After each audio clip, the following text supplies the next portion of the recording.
Hello friends, welcome to our channel. Today I'm going to speak on most interesting topic on how to do business in Japan. The topic is very complex. I'll try to make it simple. So let me divide the entire topic into three parts. First, let us understand the major benefits of doing business in Japan. What is the business potential and how is the Japanese market overall? Second, we'll focus on what is the procedure, what are the steps to do business in Japan. And thirdly, we'll understand what are the challenges in this market, how to get breakthrough in this market. So stay tuned with us, watch this video till end. Now let us talk about our first point, Japan as a market, its potential. So Japan remains a key market for international business. The Tokyo Stock Exchange, which is called as TSE, is the largest stock exchange in Asia with more than 3,700 companies listed and a combined market cap greater than 5.6 trillion as of December 20. Japan is the world's third largest economy after US and China and second largest computer and telecommunication market in the world. Now let us talk about the distinct benefits of doing business in Japan. There are strategic and cost advantages in doing business in Japan. It is possible to set up the business entity in Japan in just 14 days. Yes, you heard it right, just 14 days. And a successful business in Japan can generate a significant proportion of global profits within just 3 to 5 years of time. There is a dedicated entity called as JETRO, which stands for Japan External Trade Organization, which we'll talk in detail in a while, is one-stop business establishment center. Japan has a highly developed modern infrastructure of roads, highways, railroads, subways, airports, harbors, warehouses and telecommunications for the distribution of all types of goods and services. Japan has over 20 ports and 5 international airports, namely Tokyo International Airport, Narita International Airport, Osaka International Airport, and Kansai International Airport. Japan's ports, airports, and import processes are well organized and very efficient. And one more thing, and very interesting, is that if you succeed in Japan, you can succeed anywhere, as it means you have developed a product or a service that has met the high expectation of the Japanese market, that has extremely high standards for quality. Now let's speak about the second part, how to establish business in Japan. The Japan External Trade Organization, JETRO, is a non-profit organization that provides business support services to companies expanding to Japan. With the support of JETRO's dedicated staff, clients may get many advantages like getting the visa, immigration and HR support, finding out a dedicated office space, identify local government subsidies, get tailored market studies and many more. There is a website www.jetro.go.jp. You can get many more details about what all things JETRO can provide. JETRO is a non-profit organization that connects business with the resources which are required to successfully expand within Japan. Since 2003, JETRO has supported more than 15,000 business investment projects and helped more than 1,500 companies successfully invest in Japan. The majority of JETRO's business support services are absolutely free. Businesses can work with JETRO on everything, right from setting up a corporate entity in Japan. For companies that need to access local government or business entities, JETRO offers an unmatched professional network in Japan. JETRO's half-century history, combined with its physical presence in all 47 regions, makes it best entity, and new companies can utilize this the best way. there is an overview of JETRO services which you can see on the screen. But now let us talk about the challenges to break into Japanese market.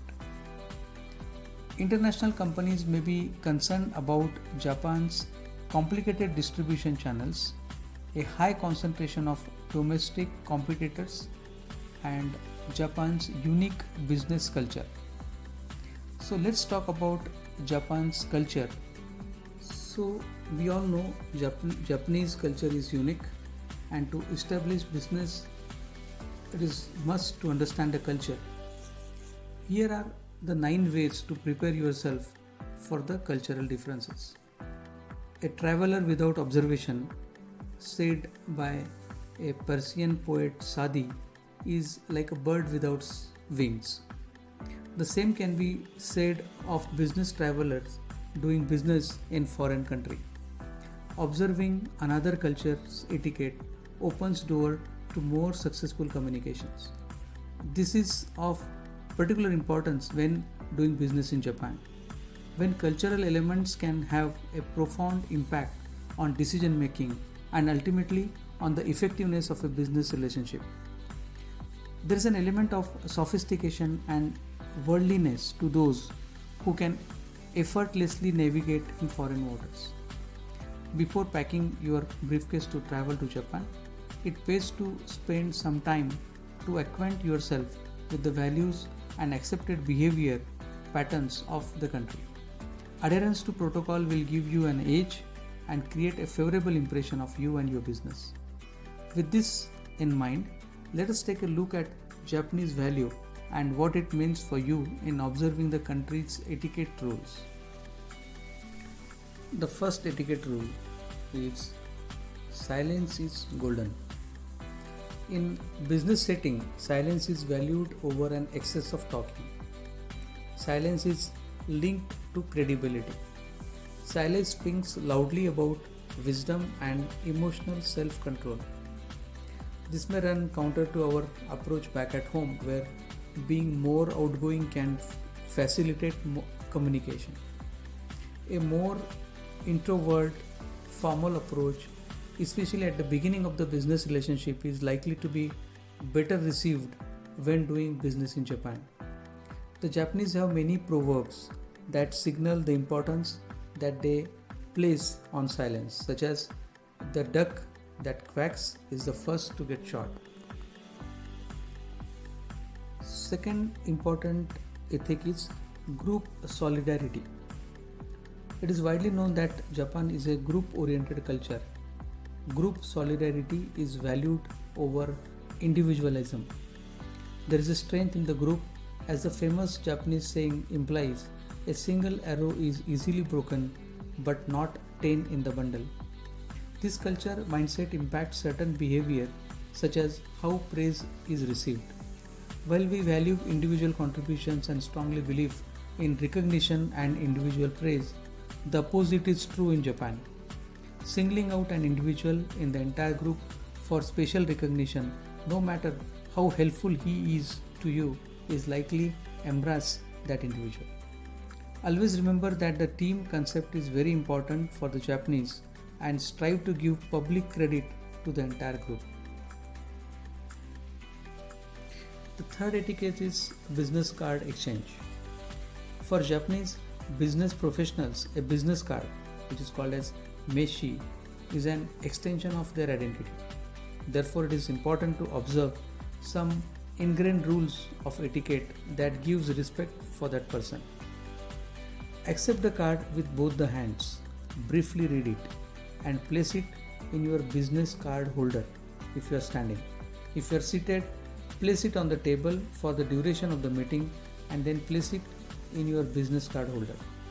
It is considered a big insult or rude to place the business card in your back pocket or wallet. Also, when presenting your business card, have the Japanese printed side facing the person you are offering it to, and give your card with both the hands. Even if you are sitting far away from that person in a group, do not toss or push the card across the table. Get up and walk over to them. The next etiquette is age equals seniority.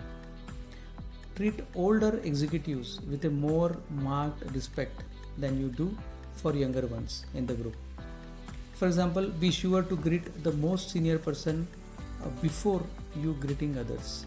Likewise, offer your business card to the senior person first. The next rule: hard sell does not sell.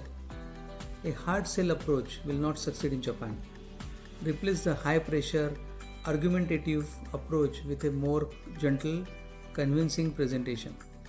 Find out points of agreement and build on those. Don't drive too hard on decisions and deadlines. Understand that the Japanese decision making style is by consequences, by agreement. Trying to speed up the process may appear to be disrespectful of their way of doing business.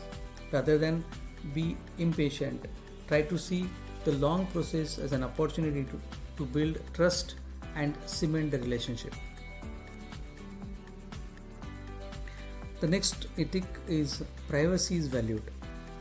Japanese people are notoriously private and reserved. Privacy is important in Japan.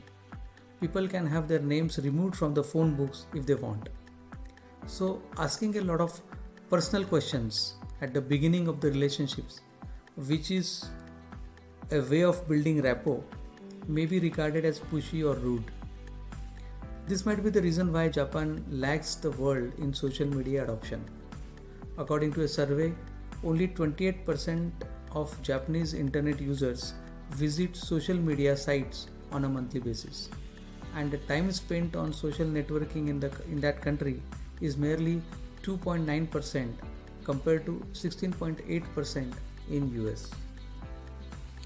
The next ethic, and which is important, is what you don't know can hurt you. We all know that a business gift exchange is an important tradition in Japan, especially at the first meeting. What can possibly go wrong when giving small gift? Flowers such as lilies, lotus blossoms are used for funeral services and should therefore be avoided. The same applies for any white flowers. Potted plants also carry negative superstitions, and buying a set of 4 of anything is deemed unlucky. The number 9 is also inauspicious. Furthermore, if you are sent a Christmas card, avoid red, as funeral notices are printed in red. The next, honor the unofficial dress code. The operative word here for business clothes is conservative. So men wear conservative traditional business suit. Women are encouraged to keep jewelries to minimum so as not to stand out. It is also considered in good taste for women not to wear high heels if this results in towering over their male Japanese counterpart. The next, the small stuff matters. So observing the small details of politeness in a big way of showing respect in Japan. We all know about taking our shoes off at the door and wearing the slippers your Japanese host will provide. However, it doesn't stop there. When invited to a Japanese home, you might have to remove your slippers once inside if you encounter a tatami floor, a type of mat, which should only be stepped on with a bare feet or socks. If you go to washroom, you have to use another pair of slippers that's reserved for using in washroom only. Remember to remove that slipper before going back to your seat. While you are not expected to know all of this, it is noticed and appreciated when you do. It is simply means you are done some homework to honor your host. So friends, these are some of the etiquettes that one has to follow for doing a business in Japan. If you follow some of these rules, they will appreciate your etiquettes. I also recommend you one book from Terry Morrison's Kiss, Bow or Shake Hands to know more on the business etiquettes. So all in all, Japan has a lot of potential to do business. and it is very simple and easy to do the business in Japan. And we have to learn some of the etiquettes to be successful in doing business in Japan. I hope you have liked this video. Stay tuned with us. Recommend this video to your friends.